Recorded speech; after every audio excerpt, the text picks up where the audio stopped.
Welcome to Bloomberg ETF IQ. I'm Shonali Bassett. Katie Greifeld and Scarlett Fu are off this week. Let's get to the biggest stories right now in the more than $13 trillion global ETF industry. The big debate on Wall Street is, will the Fed go 25 or 50 with its expected rate cut this week?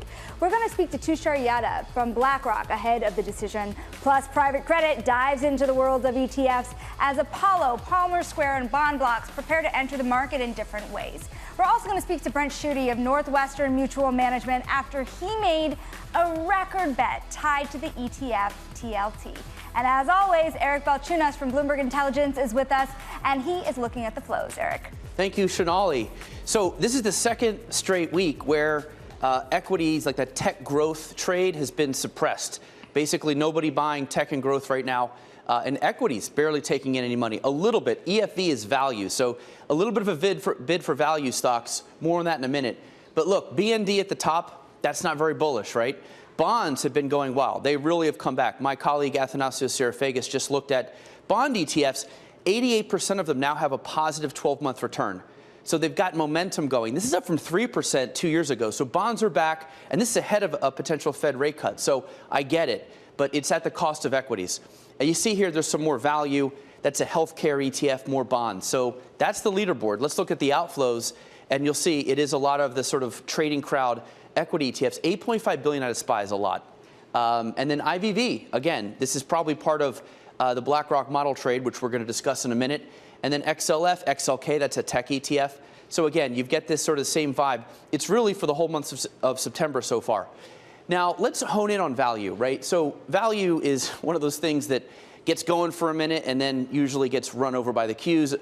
And now we have another surge in value ETF. So in September, this is monthly flows into value ETFs, about $6 billion. Now, that's only in 2 weeks. Over the past 30 days, they've taken in $11 billion. Let's pretend that was a calendar month. It would be up here. So look how big that would be over the last 30 days. It would be like the second biggest month in years.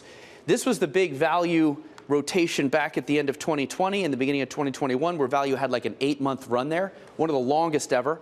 But then again, it went down again. But, you know, here it comes back. Shonali, is this time for real or another head fake? I guess we'll see. Thanks, Eric. Joining our conversation now to talk more about those model portfolios, as Eric has been talking about, is Tushar Yadava. He's director and strategist at BlackRock Multi-Asset Strategies and Solutions. And you think about what Eric was saying about where you see the flows going. We love looking at those flows, especially heading into a week as giant as this one. How are you talking to clients about how to position into that move? Yeah, we've recently repositioned our portfolios to dial back a little bit of risk. Actually, we've been running pretty strong on a risk-on stance, an equity overweight stance through the majority of the year. It's really benefited us. Coming into this month and into a period where calendar-wise, you see a lot of seasonal volatility pick up. Returns are muted relative to what you'd see on a normal trend line. And obviously, there's just a lot of uncertainty to digest. There's what the Fed will do or will not do to the degree of market expectations. It's election season. Historically, we've seen those as markers where we'd prefer to take a little bit less risk than we were running into the start of maybe the summer, and maybe look at a better time to come and nibble back in again after those sort of headwinds have passed us. It's interesting. Every time you guys make a move, I see it in the flows. It's like this gargantuan bar line in the bar chart. Shonali, I don't know if you know this, he's the third biggest user of ETFs in the world. The number one shocks me. Yeah, the Bank of Japan is number one. You're pretty close. Merrill's model's probably 2, you're 3.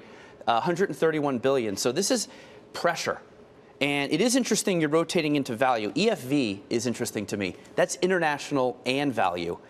We know that just tends to not do anything. What gives you confidence in that area? Yeah, so, again, I think you always have to look at it in a whole portfolio sense, right? And when you think about where you're buying in a portfolio, you've got to think about, obviously, what the benchmark is doing. These can be very sort of, maybe boring conversations in a lot of degrees. But I think if you've been overweight growth, which we still are in a pretty strong overweight growth, overweight tech, overweight quality stance, and you're starting to dial that back, you have to dial that back some way. And for us, that's by adding value back into the portfolios. in the international developed market space. That's just where earnings are looking like they're stronger over the sort of coming 6 months, and that's how we sort of think about our repositioning relative to other opportunities. It's where we're seeing the best earnings potential. What would cause your decisions to change? You were saying you're still overweight growth, but what would turn you away from that, particularly because, to Eric's point, you manage so much money in this world that it could drive future flows? Yeah. Earnings, earnings, earnings, right? We are very, on the equity side of our book, that is the gas that drives the engine. And we think, look, honestly, you're not going to be in trouble because generally higher earnings engender higher stock prices. So if we can get on the side that has the best earnings potential, we think that that gives us the best leg up for future returns. There are ways, though, as well within our portfolios that we can use things like active ETFs, right? You talk about the big ETF buyers in the world. We're nowhere near some of those sizes, but we think we're one of the largest active ETF buyers out there. And those are tools in the toolkit as well that sort of help us rely on another manager, rely on a manager that has some skill to be able to reposition maybe quicker than an ETF portfolio itself could on its own. So if rate cuts are coming, and rate cuts are typically good for growth in tech and that whole trade, is this an election risk-off, like a pre-election jitters? That's what I'm trying to struggle with here a little bit. Yeah, I think it's a little bit of that for sure. Seasonally, especially in election years, especially in election years that are every four like we've got now, you've got this sort of calendar return that is more muted. Volatility is a little bit higher, and we've noticed this in the sort of last two generals. You see this lockup of capital that occurs going into the election. Economic decision makers, actors are delaying decisions. And once we come out of it with some more certainty, you tend to see an unlocking of capital occur. We think that's a good time to maybe take chips off the table and then think about coming back into the market when there's a bit more certainty. Let's talk a little bit more about portfolio management here, because if there's such a risk-off attitude, something I can't understand for the life of me is we're in an environment that even if you see 25 or 50 basis point cuts, the cost of leverage is high. And you see money flowing in ginormous amounts to leveraged ETFs. You're taking risks off the table. Why is this happening? We're taking some risk off the table, right? So we are still overweight stocks. We're still overweight growth, right? We're bullish. I want that to be very, very clear. But I think what's important in all of this is, you rightly bring it up, right? There is uncertainty that is attached to that. And I think over the long run, we look 12 months forward from now, generally, the hit rate is quite high after the Federal Reserve begins cutting rates. We think, and our team believes, that they should and they will cut 50 basis points this week. Obviously, there are lots of views within BlackRock around that. But look, regardless of that, I think in a year from now, we'll be looking at markets that have benefited from that rate cut. It's the uncertainty as you get there that we want to think about maybe being a bit more balanced in our approach with. And they're not the degenerates that are using these single stock leveraged ETFs. Different investor type. But he's using some of it, are you not? Not leveraged ETFs. Not leveraged ETF or not single stock ETFs. They use mostly BlackRock ETFs, I wouldn't call those people degenerates, but hey, we're definitely not as high octane. It's a term of endearment. Yeah, well, exactly. I think what I want to say is, do you not use them, right? I mean, do you caution against that kind of risk in the marketplace, especially in a world where ETFs are the retail point of access here? Yeah, I mean, the ETF industry has evolved in such a way that there are tools and different ways for all stripes of opinions. Eric's laughing because he kind of knows where I'm going with this answer. But there's a lot that you can and can't do in our industry. And look, at the end of the day, we're trying to manage money for households, for advisors that are looking after large groups of families. It's probably not the right investment for those kinds of households. Let's talk about some of these more vanilla investments. IUSB is a universal bond ETF. You bought it. AGG is your famous ag based on the Bloomberg ag. I like IUSB. It's got a little high yield, a little international, a little more zip. Yep. It's like more like an active manager. Do you have a dilemma between picking AGG or IUSB? How do you decide?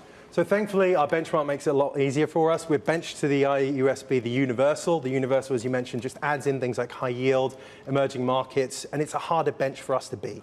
And our goal is to try and beat the hardest benchmark that we can, net of fees, and by taking less or similar risk than that benchmark overall. So that's a pretty high hurdle, and we like to try and clear that hurdle. We use lots of different things in the bond portfolio, like active ETFs as well, to help us clear that. So you've got active, you've got passive, and now they're trying to package private credit. How cool would it be if you could use private credit ETF, maybe even your own? I get a new gray hair every time you ask me about one of these different, new ETFs. So I'm going to need you to slow down. But I would say, look, the right types of investments for the right types of investors in the right types of vehicles. Private credit is something that our team does use for certain investors in certain different portfolios. In an ETF form, we'd need to do a lot of the due diligence, a lot of the seasoning that's required to understand what we're putting in portfolios before we could use them. We should say BlackRock is one of the companies that recently formed a partnership for model portfolios at the very least. So yeah, there's probably a connection there, but we'll bring you back. Tease that out later. Tushar Yadava of BlackRock, of course, a very pivotal moment in the market, and of course a big one for ETFs as well. Coming up, we're going to talk more about those recent filings tied to private credit and ETFs, including Apollo launching its first one ever. Apollo's Akilah Graywall spoke with us this Friday on Real Yield about that move. I think that, Apollo is getting engaged in this facet, as well as thinking through what do we think about investment grade markets, generally speaking, and should there be a bifurcation, or are they coming together in terms of liquidity?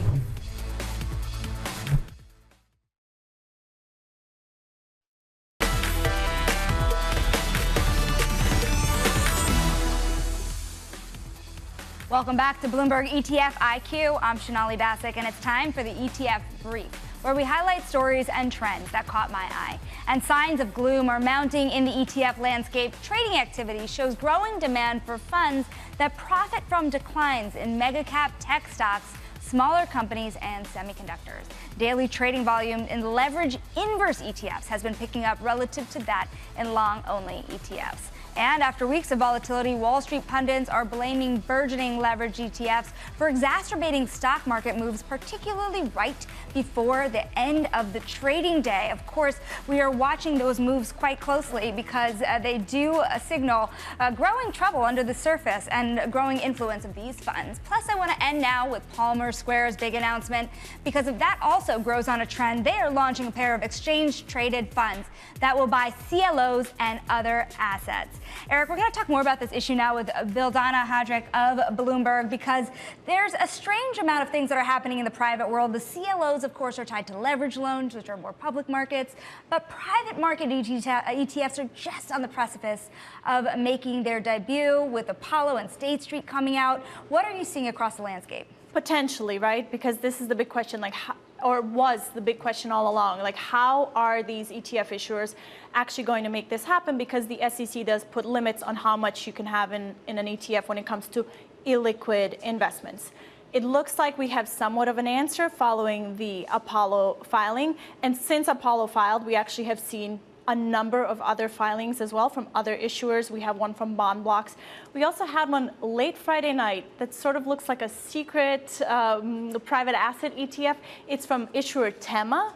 It's an endowment ETF, but if you look through the prospectus, it says it would invest in equities, it would invest in fixed income, and then other assets, including potentially some form of private assets. So we have a number of these. It looks like the race is on to try to launch one of them. Don't they allow 50% of the funds to be in illiquid assets anyways? How different are these? No, mutual funds, I think it's 15%. Yeah, so mutual funds can do 15%. ETFs haven't tried it because at the end of the day, you've got to be able to arbitrage the holdings with the ETF. And if some of it's not liquid, you can get premiums and discounts. But I would argue ETF investors, I think, trust the industry. If they think arbitrage will happen when it can. And what makes the Apollo filing novel, in my opinion, is that they're going to provide the liquidity backstop and the bids for the private credit portion of the portfolio.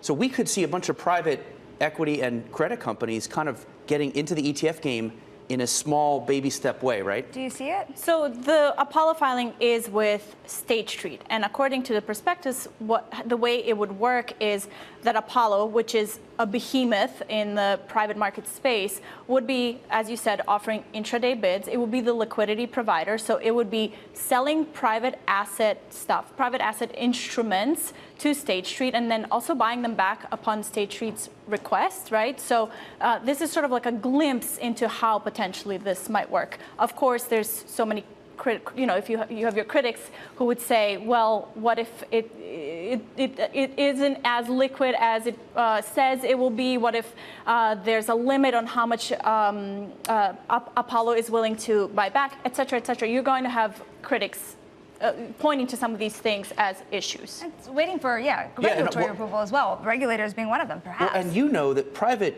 markets like to make NAVs that aren't quite in touch with reality. So if you start to put these private credits in an ETF, it may make the NAV of the private equity or private credit a little more mark to market. Clip That's assets interesting. over here. Yeah. Thank you, Professor. Yeah. Volatility laundering. Okay, there I said it. Do you worry about that? Well, I think it is maybe something that the critics would be pointing, because with this Apollo ETF, basically what it would be is Apollo buying and selling these assets, right? So they're the ones saying this is the price of this. That originally was one of the criticisms when BlackRock, Invesco, Goldman, everybody started talking about putting private assets into an ETF wrapper. The issue was, okay, how do you price it? How liquid is it going to be? And how safe, for lack of a better word, would it be for retail investors? Because the ETFs would be presumably marketable to the retail crowd. Some answers, but more questions than answers. We have to leave it there, wondering, of course, what it means for, of course, those closed-end funds, interval funds, and some of those other dinosaurs of the industry. That is Bloomberg's Vildana Hadrick. Now, still ahead, we're going to speak to Brent Schuttle of Northwestern Mutual Management after his record $2.7 billion bond bet in TLT. Big week to talk about bonds. This is ETF IQ on Bloomberg.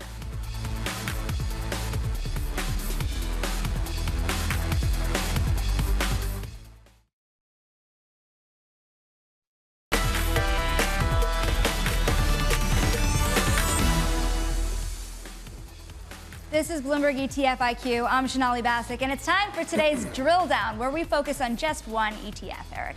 Sonali, today we're looking at TLT, which, what can you say? Everybody knows this ETF. It is the third biggest bond ETF on planet Earth after AGG and BND, and the biggest treasury ETF by twofold, right? At 63 billion. The next biggest one is like 35. And then we have 15 basis point expense ratio. It's about 22 years old. And the reason people like this ETF so much is that ETFs, bond ETFs in general, filled the gap for the hunger for an electronic way to trade bonds. There is no bond exchange, so ETFs trade like equities, and thus you have a huge hit on your hands. And the volume of this is 5-6 billion a day, so it trades as much as blue chip stocks. Let's look at what it holds. Obviously, it's aiming for a 20-year duration, so it's going to continue to buy and sell bonds to kind of maintain that duration. So you see the years are like 51, 50, 53. Otherwise, not a lot to report here. This is as vanilla as it gets. Let's look at the returns of TLT over the past 5 years. This has been one of the most popular trades, especially over the past 2 years, if you wanted to bet that the Fed was going to break something. Ultimately, it didn't work that well. If you look over the 5 years, it's down 17%. Now, the 7 to 10-year Treasury is down only 1%, and the short-term SHI is up 7.3%. So obviously the short part of the curve has been the place to be. That's over 5 years. TLT down 17%. The question now is, will there be a rebound, and how long will it last? Sonali. Sure will, and we're going to talk more about TLT today because back in June, a mystery investor poured $2.7 billion into the fund, and it was revealed to be Brent Schuttle, the CIO of Northwestern Mutual Wealth Management. He joins us now to talk about this massive wager on TLT and what was behind it. You had said that it really is kind of signaling a recession at the time we wrote about your being behind this large bet. Now that we are on the precipice of that rate cutting cycle, how do you feel about the future of things?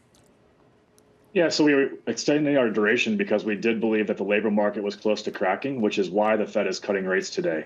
And I think that's clear based upon the chair's Jackson Hole comments, where he said, we neither seek nor welcome any further deterioration in the labor market. And so to me, when we get to that point in the cycle, at least historically, yes, the Fed does cut rates, but once the labor market tends to start deteriorating, it trends. And that's where we're at today. The question is will these rate cuts keep the unemployment rate from rising? Which at least historically the answer has been no. And so we view bonds once again as a hedge against downside caused by a recession, which is important because, Eric, you mentioned the prior time where it didn't back in 2022. That's when inflation was taking off. And we view this more as a recession that actually puts inflation to bed once and for all. And so I think you have company. I did a Twitter poll about 2 hours ago asking people what they thought would have a better return by the end of the year. And you can see there that TLT at 35%, you might be like, well, it's losing to SPY, but that's high. People didn't really have faith in TLT, especially after a lot of people lost money. I think it burned through $6 billion in 2023. So I think this is a trade that is matured, but I guess my question is, do you also look at the short term as well? or are you out of that part of the curve? Yeah, so I don't think this is a forever holding for us. So it was more of a near-term recession call. And as you mentioned before, it worked out. It's worked out well. And certainly it proved itself during that brief time period, I think when July, where we had the market falter because of the carry trade unwind, recession fears grew. It worked really well as a hedge against equities. This won't be something that we hold forever. Look, I don't think we're done with inflation. I mentioned once and for all. I mean that more in the near term. I think inflation is likely to be higher in the future. And we'll see how far the Fed goes. I mean, my fear is that the Fed does go too far and that inflation embers are not burned out. And so potentially in the future, given the fact that we have lots of company right now, you may see us change that positioning. But for right now, we're comfortable owning it because we do still think the trends are at least headed towards a recession based upon that labor market. And we don't believe the Fed will be able to stop that just given a few cuts in the next few months. Brent, I think it's been really fascinating to see the way that investors have been using fixed income ETFs to play the market here, both either to reflect a macro view or to be nimble in the way you move in and out of these markets. What else are you buying in that universe? Is there anything that you would be willing to place large bets on or are on the precipice of placing large bets on in the ETF world, particularly as it relates to bonds? Yeah, no, these were certainly, it was a large bet, but it was done across our retail client base. And so it was spread across hundreds of thousands of accounts that represent the $325 billion that we manage on behalf of our clients. And so it turns out to be a rather large trade, but it was a smaller position in each one of those accounts that essentially took our duration from below market to above market and made our portfolios look like a 10-year treasury, for example, more so, which we thought had more upside in the near term, given the macro outlook that we were expressing at the time. And so from a bond perspective, we do have exposure to other ETFs. We certainly have exposure to fixed income through mutual funds and certainly in our bigger clients, individual bonds per se. But that's where our positioning is right now. We're comfortable from the bond side of the house with the duration that we have and the quality profile that we have, which I heard the prior segment. I think investors should be focused on higher quality duration in the fixed income arena, just given the risks that are out there right now of a recession. Brent, got to leave it there. We thank you so very much for your time. And of course, congratulations on that big bet on behalf of all your investors. That is Brent Schuttle of Northwestern Mutual Wealth Management. You can read about this drill down plus the latest in the ETF industry when you subscribe to the weekly ETF IQ newsletter. That does it for Bloomberg ETF IQ. I'm Sonali Basak with the impenetrable Eric Balchunas. Come back next week, of course, same time, same place. This is Bloomberg.